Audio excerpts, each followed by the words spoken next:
You know what? I understand what you're saying. More about the Trinity. Yeah.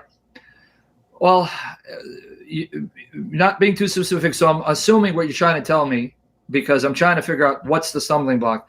You're trying to wonder how, if God is one, he can be three persons? Yes. Yeah. Well, my first question for you, if you're thinking logically and thinking rationally, and again, logic and rationality can take you only so far. Revelation has to take you the rest of the way, meaning no matter how much you meditate on creation, you will come to a conclusion there's a God, but you won't know who that God is and what he's exactly like. So if there is a God, if there is, and we both believe there is, he in his love and mercy, if he created, he didn't create it to be hidden. He created it to be known by his creatures, because we believe he created out of love, so to make himself known. So God would then, in his love, need to reveal who he is, what he's like. So when we talk about the Trinity is something that God has revealed about himself. Where people get tripped up is because there's nothing in creation that's identical to the Trinity. It doesn't make sense to them how, if you're one being, you can be more than one person. But now let's question that.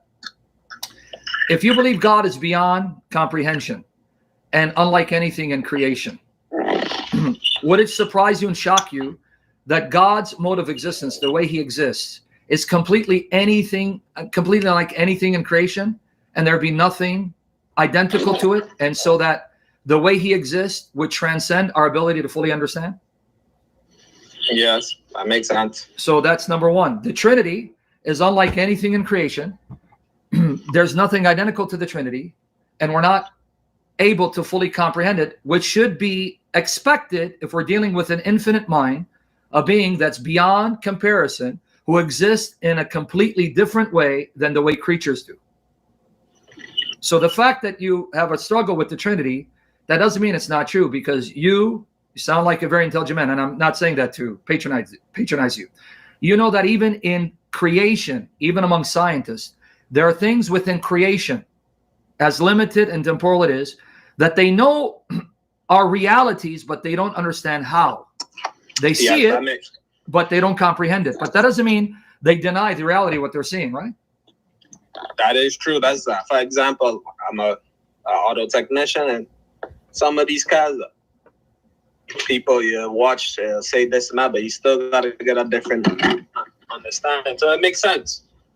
So that's number one. Just because you can't figure out the Trinity, that doesn't mean it's not true, because if God is infinite, then expect that God will be beyond your ability to truly comprehend his infinitude. But secondly, when we say God is one, even when we say God is one, that needs to be defined. One what? Because people say one God, like the Muslims will tell you, ahad, ahad, or wahid, wahid. Okay, one what? For example, I can speak of one family, but a family consists of more than one person, right? Yes. I can speak of one nation, but a nation consists of millions of people, right? Yes. So even when I say one what? What do you mean by one? You mean one numerically, so that two comes after one? Do you mean one in his essence, one in his being? He's one community. So that in itself doesn't tell me what it means for God to be one. That's the second thing. That's the second. And for example, I'm going to give you analogies that are not identical to God, but analogies from creation. You're in your car, right? Yes. Okay, that's one car, right? Yes. How many doors? 4 doors. How many wheels? 4 wheels. Does it have an engine, transmission, and so on? Yes. But that's confusing. I thought you said it's one car. How can one car have 4 doors, four tires, and an engine and a trunk? You see, you get the point, right? Yeah, all the components make up to one. You got it. So for me to know what it means for God to be one, he has to explain it to me. He has to explain to me what it means for him to be one. To add to that point, the only reason why you think there's a problem with one being more than one person is because that's your frame of reference. That's your experience in the temporal finite creation. In the temporal finite creation, if you're one being, you're one person. But how do you know that if you go to a higher level of existence, that you can't be one being and more than one person? How would you know that? I wouldn't know that until I reach that point. That's my point. So if God tells you I exist, and I exist unlike anything creation, and my being is not limited the way your being is, that it's limited to a single person, right? Then this is how I exist. My existence transcends your existence. It's not multiple gods, but this one God is the Father in union with his eternal word, the Son, and eternal Spirit. And that's the one God. So the one God cannot be other than the Father and his eternal word, his Son, and his eternal Spirit.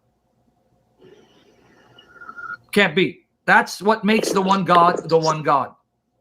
So this is just who he is. So beyond that, I don't know what more I can add to help you, because the problem people face is because from their frame of reference, because we're not God, we don't have an infinite mind, we don't see the way God sees, we're creatures bound to time, space, and place, and we're bound in a world that is finite, limited, and temporal.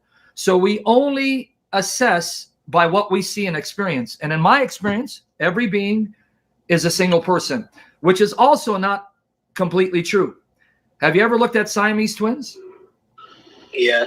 So even among finite, temporal, created things, you do have beings that are multi-personal, but we see that as a deformity because we know it's not normal for a human being to be more than one person. So when we see Siamese twins, we know that's a deformity, but still, nonetheless, there you have two persons attached to one body.